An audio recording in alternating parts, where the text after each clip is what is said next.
Hey guys, welcome back to Auto Repair guys. Thank you guys for watching and subscribing to the channel. Today will be super helpful video to any of you having a Hyundai Sonata and you need to remove or replace fuel rail pressure sensors. Today this will explain how to do that, common mistakes people make that can actually set your car on fire guys, and you can actually burn the engine computers and the electronics, cause malfunctions as well. So make sure to stay until the end, we'll cover that today.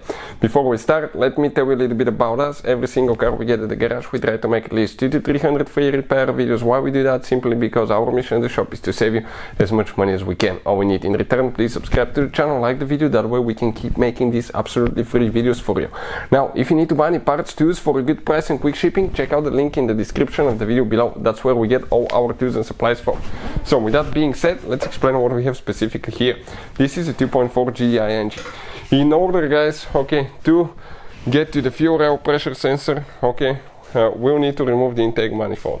For any of you that don't know how to do that, we have a specific video that explains how to remove intake manifold on a Hyundai Sonata GDI engine. So check it out, it will teach you every step by step how to do it.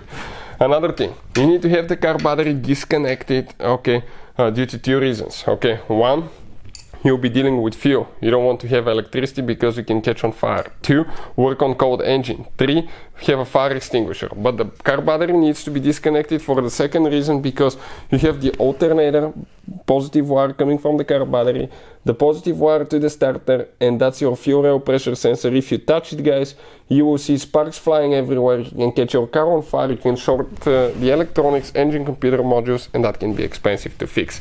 In addition, it really matters which battery terminal you disconnect, reconnect first. If you do it the wrong way, you can cause damage to the electrical system as well. We have a special video that explains that, and I will put the link in the description of the video below.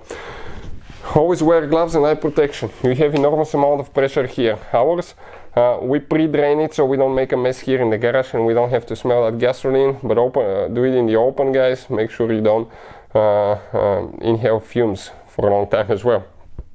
Right here, that's the fuel rail pressure sensor. When you remove it, usually you will leak fuel.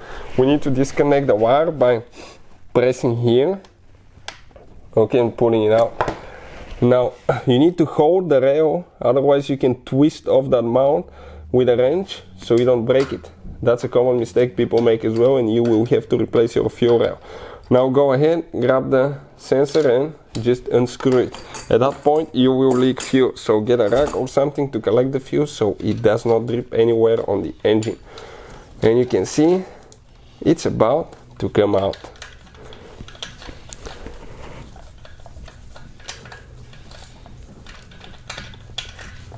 Alright, perfect. This is the fuel rail pressure sensor, okay, right here, that's how it comes out. If you want to see how to test fuel rail pressure sensor on Hyundai, we will have the video on the channel. Hopefully the video will be helpful. Thank you for watching and see you guys next time.